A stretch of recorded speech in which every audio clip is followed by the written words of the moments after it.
What happens when a CEO walks into one of his own cafes and watches a teenage cashier pay for a stranger's meal out of her own pocket? Owen Lattner hadn't stepped foot in a cafe kitchen in over 5 years. He used to run one himself back when he bought the struggling coffee and breakfast chain from its original owner. It had only 10 stores then. Now there were 20 across the state. But growth had come with distance. Operations were left to district managers. Store-level issues got buried in reports and filtered emails. Until last month, customer reviews had dipped in a few locations. One particular cafe on the east side had been flagged 3 times for slow service, rude staff, and understaffing. The district manager, Joel, said it was just a temporary staff turnover. But Owen didn't like relying on second-hand words anymore. So, he shaved the beard, changed his hair color, and put on a fake name tag that read Eric Trainee. He picked the East Side Cafe. Employees wouldn't recognize him. He'd never met anyone from that location personally. It was a corporate store, and most of the hires were local teenagers and college students. No pictures of him hung in the back office. He'd made sure of that years ago. At exactly 8 a.m., Owen clocked in wearing a black cap and a borrowed apron. The cafe was already behind. Only 3 employees were working the morning rush. 2 were new. He recognized it by the way they fumbled the register and made drinks painfully slow. The 3rd was a girl at the front counter, maybe 17, moving fast and speaking gently to every customer. "Tamarin, orders ready pickup," she called out, setting a neatly packed bag on the counter. "Thank you for your patience." She turned to Owen and gave him a quick, tired smile. "You the new guy?" "Yeah, Eric," he said, sticking out a hand. "Trina," she replied. "I'll show you how to pack orders. We're down 2 people today. 1 called in, 1 quit last week. Just keep the line moving. Okay?" Owen nodded. His hands moved slower than hers. Trina was fast, methodical, polite, and sharp. When a customer complained about the wait, she apologized and threw in a free muffin without asking a manager. "Won't you get in trouble for that?" Owen asked quietly. She shrugged. "Better they leave happy than angry." The manager, a guy named Dennis, didn't show up until almost 9:30. "Sorry," he muttered, sliding past the counter with a coffee in hand. "Had to take my dog to the vet." Owen watched him disappear into the back office. He didn't come out for over an hour. By late morning, the place was still swamped. Owen packed orders, Trina ran register and drinks, and the other 2 new hires looked overwhelmed. Then it happened. An older woman in line stepped up to the counter. She looked embarrassed, patting her pockets. "Oh no. I must have left my wallet at home," she said softly. "I'm so sorry. It's okay," Trina said quickly. "What did you order again?" "Just the egg wrap and a small coffee," she said. "I can come back later." Trina reached into her own pocket, pulled out a 5 and a 1, and slid it into the register. "No need. You're all set," she said with a warm, easy smile. The woman blinked fast, tears forming. "You didn't have to do that." "I wanted to," Trina replied. Owen froze, holding a half-packed order in his hand. He watched the woman thank Trina again and again before leaving, cup in hand. Trina turned back to the line without missing a beat. He leaned in. "You just paid for her meal?" "Yeah," she said. "She looked like she needed it." "You do that often?" "Only when it matters," she said. "Look, don't say anything, okay? Some managers get weird about it." Owen nodded slowly, but his mind was spinning. Dennis finally emerged from the office around noon. "Eric, go wipe tables," he said without looking at him. Owen glanced at the dining area. It wasn't dirty but fine. He grabbed a cloth and went. As he wiped, he watched Dennis scroll on his phone behind the counter while Trina rang up orders alone again. Around 12:30, Two customers got into a loud argument over a mistaken drink. Dennis popped his head out, saw it, then walked right back into the office. Owen had seen enough for one day. When his shift ended, he thanked Trina and left quietly. The next day he returned but not in uniform. He wore his usual suit and walked into the cafe just before the lunch rush. Dennis didn't even look up from his phone. But when Trina saw him, her eyes widened in confusion. "Hey," she said. "You were here yesterday. Eric, right?" "No," Owen said firmly. "My name's Owen Lattner. I own this place." Trina blinked at him, her hand hovering near the register. "You're the owner?" Owen nodded once. "Yes." She didn't say anything for a second, just processed it. Then she looked past him toward the back. "Does Dennis know you're here?" "I doubt it," Owen said, his voice even. "But he will." He stepped around the counter, not bothering with permission. The two newer employees from yesterday were back, both trying to keep pace with the growing lunch crowd. Trina handed one of them a receipt and gave Owen a sideways glance as he moved toward the office door. The handle was sticky. He pushed it open without knocking. Dennis was seated behind the desk, slouched back, legs crossed, phone in one hand, half-eaten sandwich in the other. His headset rested around his neck, untouched. He looked up lazily. "Can I help you?" "You can start by standing up," Owen said. Dennis frowned, confused. He sat up slowly, squinting. "Who are you supposed to be?" "Owen Lattner." The color drained from Dennis's face. He blinked, then stood too fast and bumped his knee on the desk. "Wait, you didn't recognize me yesterday either." Owen cut in. "I was here, front to back, from open to close." Dennis opened his mouth, but nothing came out. "How long have you been managing this location?" Owen asked. "Little over a year." "How often do you work the floor during peak hours?" Dennis hesitated.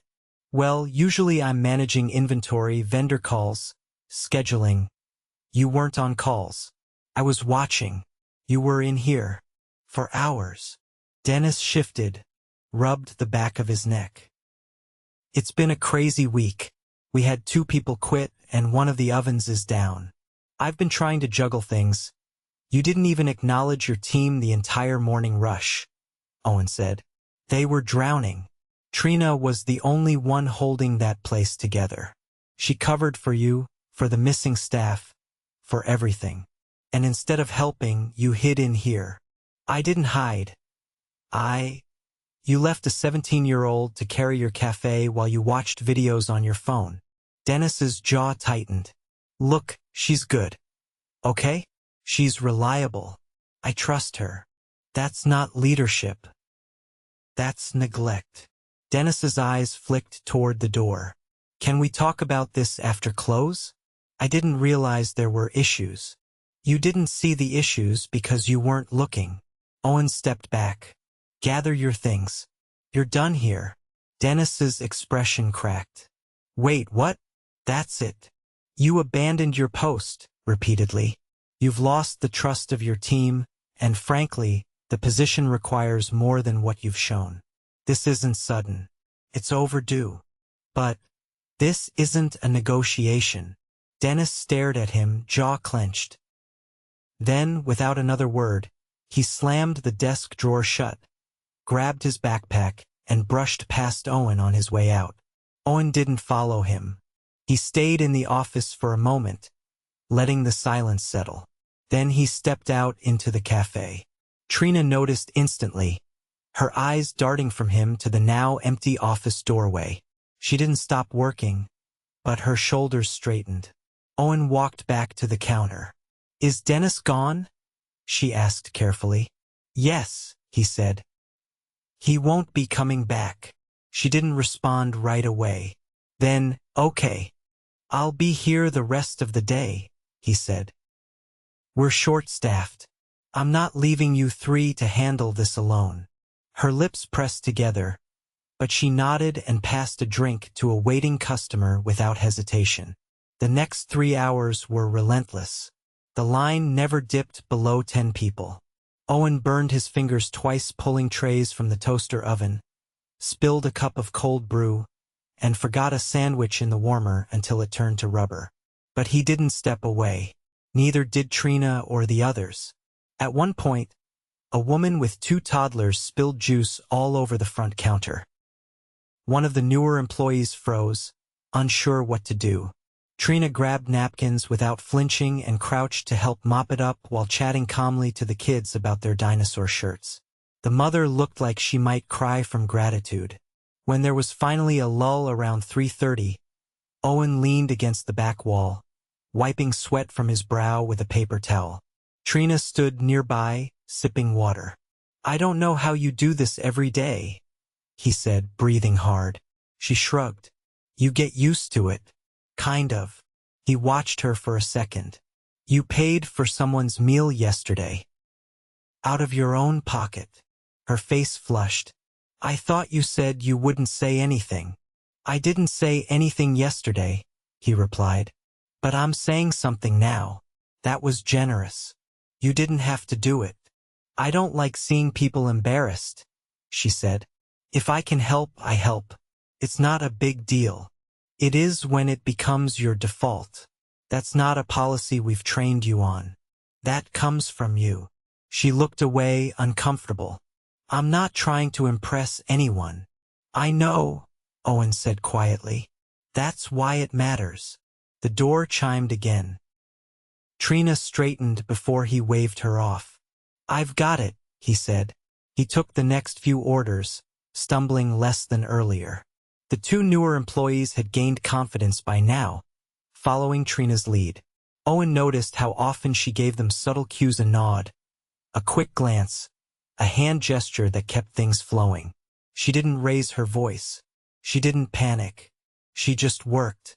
At 4:15, the door opened and a tall man in a gray polo stepped inside, glancing around. His eyes landed on Owen behind the counter. "Mr. Lattner?" Owen stepped out. "You must be Marcus." Marcus extended a hand. "Corporate HR. I came as soon as I got your message." Owen nodded. "We'll talk in the back." He turned to Trina. "You okay up here for a bit?" "Yeah," she said, already turning back to the register. "We've got it." In the office, Marcus sat across from Owen, flipping open a notepad. "Dennis. Gone." Marcus didn't react. Did he resist? No. He knew. Owen leaned forward. "I'll need someone from HR to help manage scheduling here until we get an interim manager in place. And I want a performance review done for the 2 new employees. They're green, but they've got potential." Marcus nodded, scribbling. "And the cashier? Trina? She's the reason this store is still standing," Owen said. "I want her evaluated for a lead role. I don't care about age. She's already doing the job." Marcus looked up. "Promotion track? If she wants it." "Understood." Owen stood. "I'll stay here through the week. After that, I want regional oversight to shift. This store's been running on autopilot too long." "Agreed." They returned to the floor together. The energy had shifted. The tension from that morning had thinned. Customers were smiling. Orders were going out on time. The team moved with quiet rhythm. Owen stepped forward and clapped his hands once. "All right, everyone," he said. "Quick huddle." Trina and the others gathered near the drink station. Owen looked at them one by one.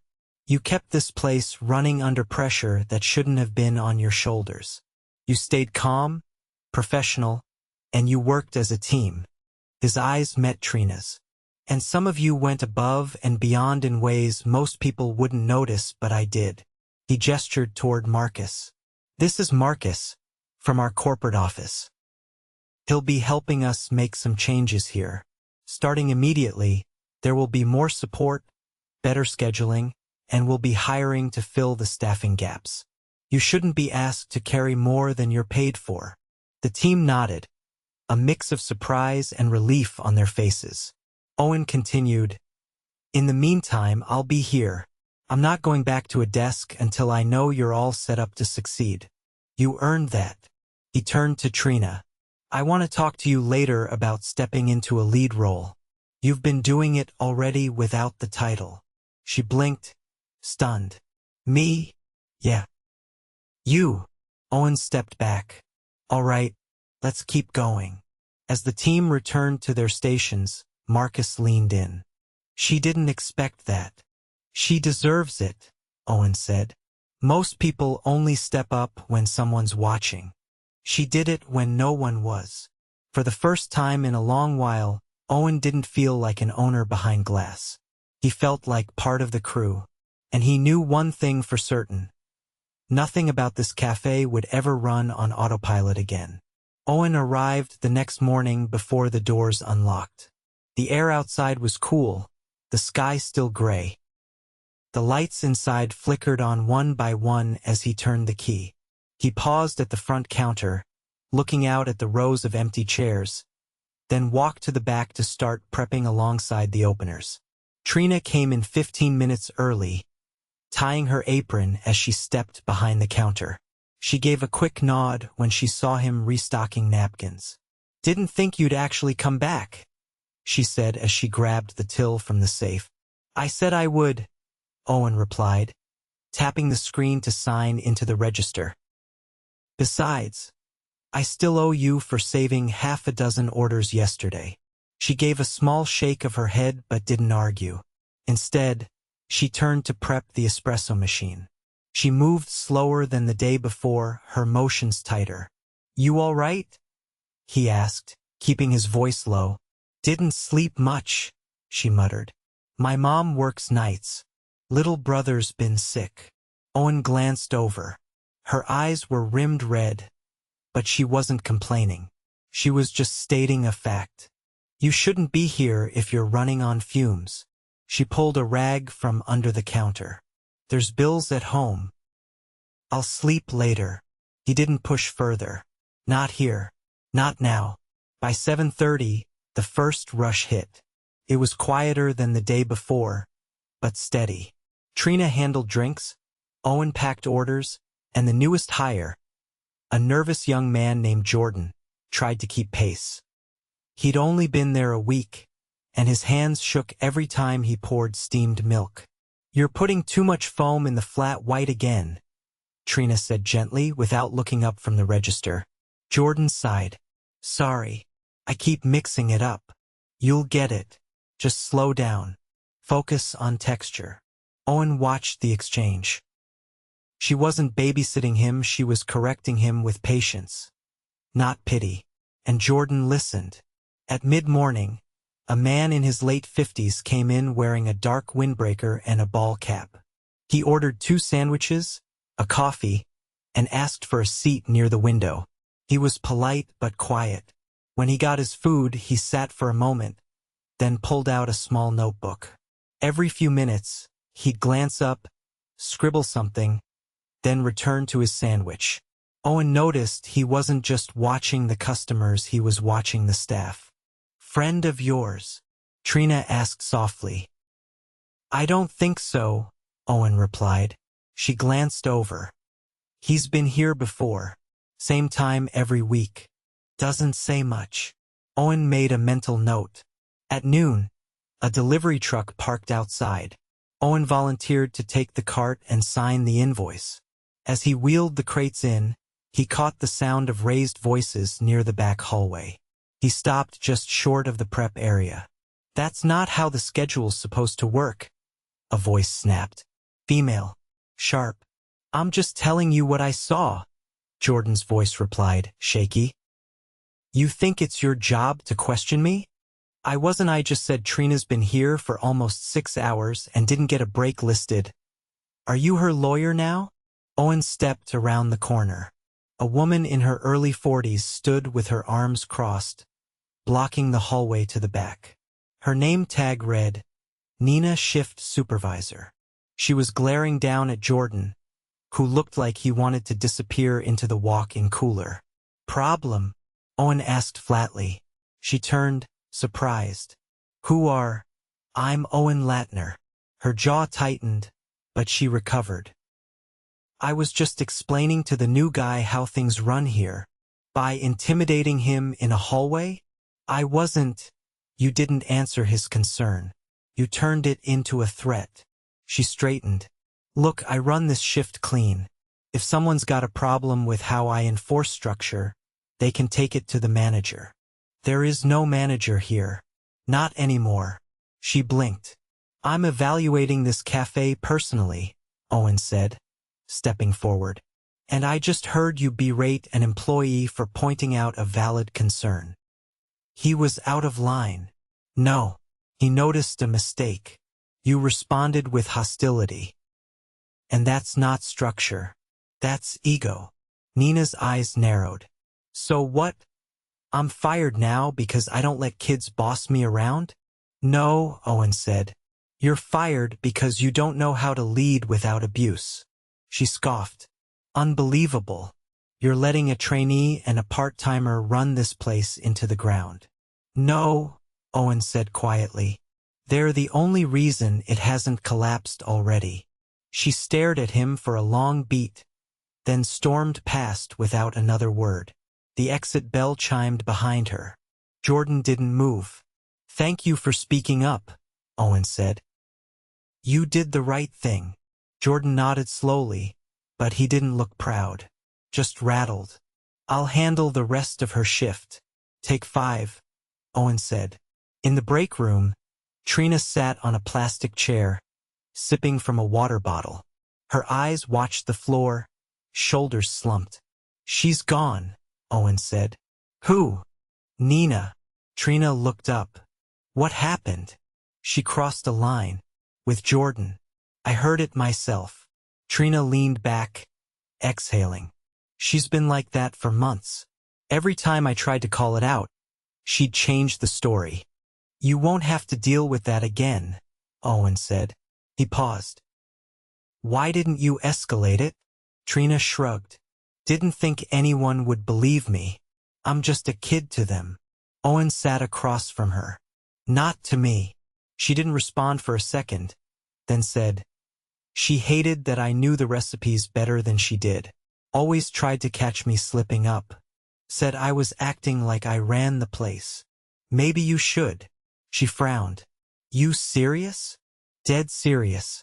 You're already managing the floor, training the new hires, and keeping the operation functional. You're not a placeholder. You're the standard. Trina blinked slowly, unsure what to say. There's a lead position open. I want you in it.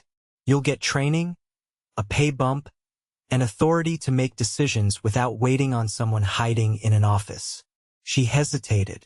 I don't know if I'm ready for all that. You already are. The only question is whether you want it. She looked down at the floor again, thinking, I'll try. That's all I ask. Later that afternoon, a man from corporate arrived, a temporary operations coordinator named Ben. He helped Owen review the inventory logs and contact the regional scheduling team. They identified 2 other stores with part-time staff willing to pick up hours at the East Side location. Backup was coming, but not immediately. By the time the cafe closed, Trina had worked over 10 hours. Owen offered to finish cleanup alone, but she stayed anyway. As she wiped down the espresso machine, she asked, You ever come back to stores like this after the dust settles? Sometimes.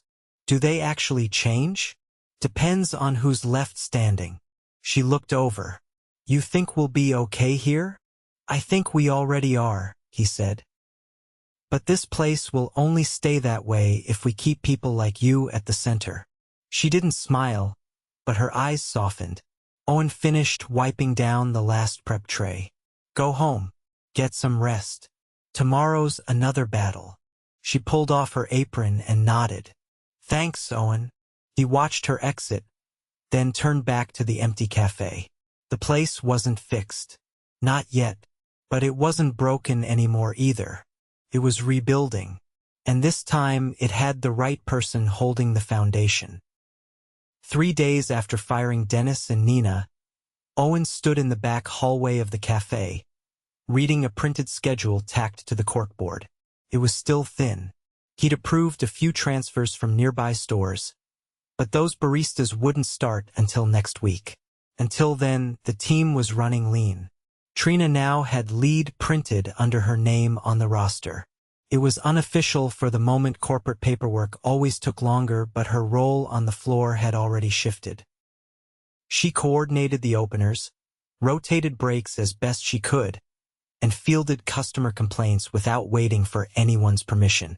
She still wore the same faded sneakers and pulled her sleeves up when she worked, but the way the others looked at her had changed. They followed her cues without question. At 7 in the morning, Owen was already behind the counter, restocking lids. The register drawer clicked open beside him. "Delivery guy's late again," Trina said, tapping a few buttons. "Third day in a row. We're almost out of oat milk." "I'll follow up," Owen said. "You want me to run across the street and grab a couple jugs to hold us over?" She looked at him. "You don't have to do that." "I offered." She nodded once. "Thanks. Grab 4 if they've got it." He returned 15 minutes later, juggling cartons. The cashier at the corner market had asked if he worked at the cafe. When Owen said yes, the man responded, "You guys got someone new running things? Place feels different lately." Owen didn't answer. He just smiled, paid, and left. Back at the cafe, the line was already forming. Jordan was on drinks, more confident now, though he still narrated steps under his breath. A new girl, Naomi, had started the day before. She was quick with sandwiches, but still learning the register. Trina bounced between them, never staying in one spot too long. Owen slid the oat milk into the fridge and stepped back into the flow. It wasn't glamorous, scraping crumbs from trays, wiping counters, refilling ice. But he didn't care. He moved where he was needed. Around 10, a man in a navy suit stepped to the counter. He was tall, maybe mid-40s, with a polished look and a silver tie clip. He ordered a double espresso and a blueberry scone, then paused. "Is Trina working?" he asked, eyes scanning behind the counter. Trina stepped forward, cautious. "That's me." The man smiled. "Name's Carter. I'm with the regional development team." She didn't answer, but Owen noticed her shoulders shift slightly. "I heard from Marcus that you've stepped into a lead role," Carter said. "Wanted to see how things were running here." Trina nodded. "We're managing. Still understaffed, but we're getting through." "Good to hear." Carter's tone was smooth, but faintly performative. "You're young for a leadership role, but if the results are strong, age doesn't matter." Owen stepped in. "She's not just strong. She's the reason this place is stable." Carter blinked at him, surprised. "I didn't realize you were still here, Owen."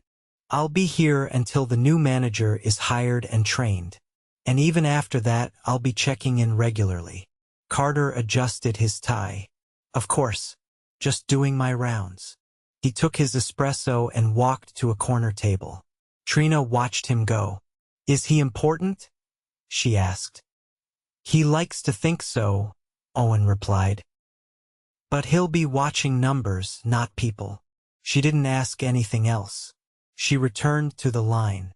By lunch, the pace was brutal. A group of college students ordered a dozen customized drinks, 2 of which were sent back. A man complained about the heat level of his sandwich, demanding a refund. Naomi looked flustered. Trina handled it without flinching. "Offer him a replacement or a gift card." "Not both," she instructed quietly. "And don't apologize for the food. Apologize for the experience. That's what he actually wants." Naomi nodded, repeating the line exactly.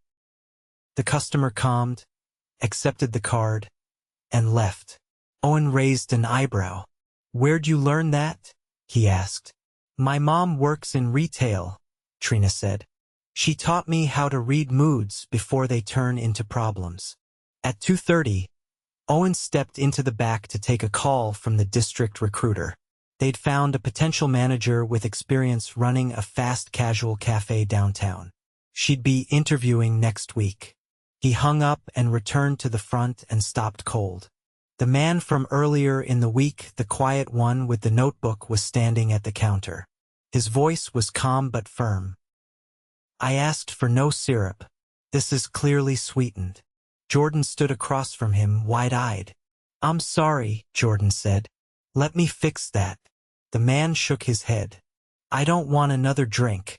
I want to know why this keeps happening. This is the third time this week." Trina stepped in. "I'll take care of it." "I don't want a freebie," the man said. "I want someone competent enough to hear the order the first time." Owen stepped forward. "Is there a real issue here? Or are you just looking for someone to snap at?" The man turned. "Excuse me. I'm the owner," Owen said. "And I've watched you sit here most days without a problem. But I also noticed you only raise your voice when a younger staff member makes the slightest mistake." The man's expression didn't change. "So what are you suggesting?" "I'm saying if you're coming in here to provoke people, you're not welcome. We don't tolerate disrespect. Not to our customers. Not to our staff. Not quietly, and not ever." The man stared at him, then turned to leave. Trina exhaled slowly. "He's been like that since I started here. Why didn't you say anything? Didn't want to make drama." "You didn't." "He did." The rest of the afternoon passed without incident. Owen kept close to the register, letting Trina run the floor. Naomi improved with every order. Jordan was faster on the machine. Owen didn't need to correct anyone. At close, the team wiped down stations in silence, the quiet kind that only comes after a full shift of doing things right. As Owen pulled the trash, he heard Trina talking to Naomi and Jordan near the dish sink. "I'll cover tomorrow's open. You two don't need to be in until 10. Just make sure you're ready for the weekend. Fridays get slammed." Naomi looked up. "You sure? You've been here every morning." "I've got it," Trina said. "But if oat milk doesn't show up, I'm blaming corporate." Owen chuckled. "Fair." After the others left, Owen and Trina stood by the front doors. The lights were off, the chairs up. "You handled today like a pro," Owen said. "I'm getting better," she replied. "Still feel like I'm guessing half the time. Leadership's mostly about judgment calls. As long as you stay honest, you'll be fine." She hesitated. "You think the new manager will actually respect what we've built here?" "They'll have to," Owen said. "Because I'll make sure they understand what's been working, and who made it happen." She didn't say anything, but her eyes told him everything. He locked the door and handed her the keys. "Hold on to these until I get back next week," he said. "You're in charge until then." She stared at the keys, then took them slowly. "Don't lose them," he added. "They're older than some of the coffee machines." She laughed. The first real laugh he'd heard from her all week. As she walked toward her bus stop, keys in hand, Owen stayed behind and looked through the glass. The cafe was dark, but not empty. Not anymore. It had found its center. Not in a title. Not in a manager's office. But in one person who refused to let it fall apart because she believed it could be better. And now it was